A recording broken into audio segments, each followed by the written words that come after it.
President, honourable members, today's debate has sent a clear message from the Parliament that tackling deforestation in the Amazon is a priority across almost all the political spectrum.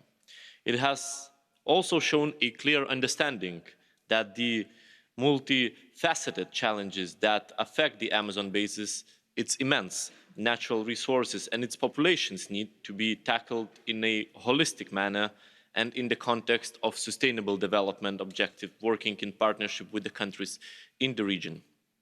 You, Ms. McGuinness, have rightly said that we need to look at the complexity of our supply chain. This is very true and challenging, but I can reassure you that this is exactly what we are doing. I work very closely with all my colleagues concerned to bring together environmental, agricultural, trade, health, and climate aspects of deforestation. Let me reassure you that the Commission is not only providing significant technical and financial assistance to countries in the region to tackle these challenges, and that we talk to and listen carefully to the indigenous people who are directly impacted and at the risk, as you, Ms. Burkhardt, and also Ms. Matthias have mentioned.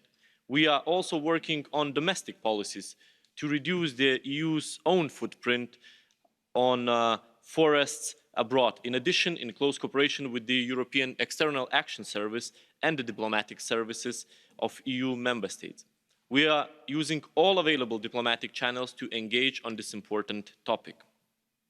The Commission is already taking action to support efforts across the globe to tackle the root causes of deforestation and to protect the rights of indigenous people and local communities which are threatened by land grabbing and deforestation.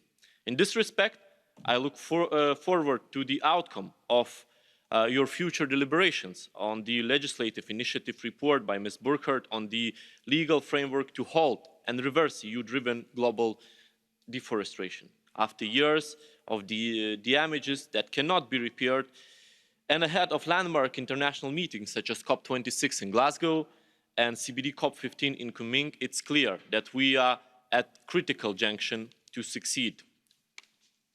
We need to scale up efforts towards preserving critical ecosystems such as forests, not only as a solution to climate change and biodiversity challenge, but also achieve sustainability and resilience.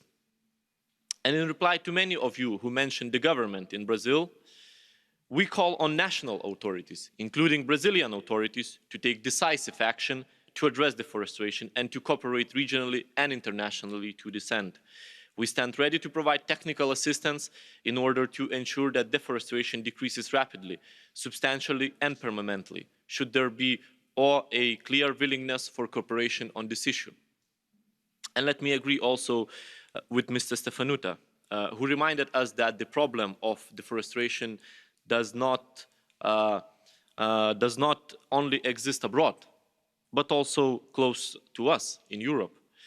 I can only say that to you that I am following closely developments in Europe, and I'm determined to take strong action also at home. And since many of you have mentioned free trade agreements, let me recall that all our modern free trade agreements contains ambitious, even so imperfect, provisions to promote trade and sustainable development. The fact that we conclude negotiations for an association agreement with the Mercosur countries does not mean that we agree with all the policies of those governments in all areas. Clearly not. But it is a way of having reciprocal binding commitments to the Paris Agreement as foreseen by the EU-Mercosur Agreement. It is a way of having dialogue and working with Brazil and the other partners in the region to push and encourage each other to live up to the commitments we have made together in the Paris Agreement, and to work together on the environmental issues. Mercosur countries, including Brazil, have included commitments on deforestation in their Paris Agreement pledges, reinforced by private sector initiatives such as that of Brazilian meat packers, not to source meat from farms in recently deforested areas and the Amazon soy moratorium, an independent Brazilian multi-stakeholder initiative. Honourable members, to conclude, yes, there is still a lot of work to do. And we will continue our work on the legislative proposal that we will present next year. And I look forward to working closely with you on this important issue. Thank you. És köszönöm a részvételt, a vitát ezennel lezárom, és 13 óra 30-ig az ülést felfüggesztem. Köszönöm szépen.